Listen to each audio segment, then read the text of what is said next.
ચોક્કસપણે આવું ના કરી શકાય, કારણ પરિપત્ર છે કે કયા કયા સલામતીના પ્રિકોશન લેવા અને એના આધારે પ્રવાસ કરવો.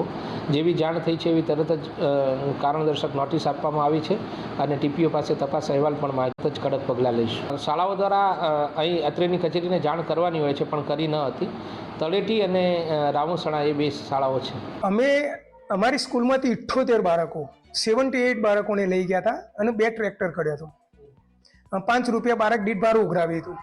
વ્યાજબી તો નહોતું સાહેબ, પણ એ વાલીઓનો બહુ આગ્રહ હતો અને અમે લઈ ગયા. અમે પોતે લઈ ગયા પછી થયું કે ખરેખર આવું ના કરવું જોઈએ, આજ પછી ક્યારેય આવું ખુલ્લા વાહનમાં લઈ જવાની ભૂલ નહીં કરીએ. ચોક્કસપણે આવું ના કરી શકાય, કારણ પરિપત્ર છે કે કયા કયા સલામતીના પ્રિકોશન લેવા અને એના આધારે પ્રવાસ કરવો.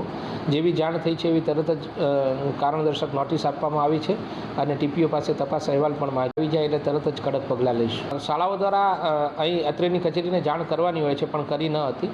તળેટી અને રામોસણા એ બે શાળાઓ છે.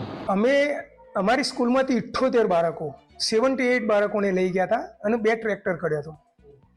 ₹5 બાળક દીઠ ભાડું ઉઘરાવ્યું હતું. વ્યાજબી તો નહોતું સાહેબ, પણ એ વાલીઓનો બહુ આગ્રહ હતો અને અમે લઈ ગયા. અમે પોતે લઈ ગયા પછી થયું કે ખરેખર આવું ના કરવું જોઈએ, આજ પછી ક્યારેય આવું ખુલ્લા વાહનમાં લઈ જવાની ભૂલ નહીં કરીએ.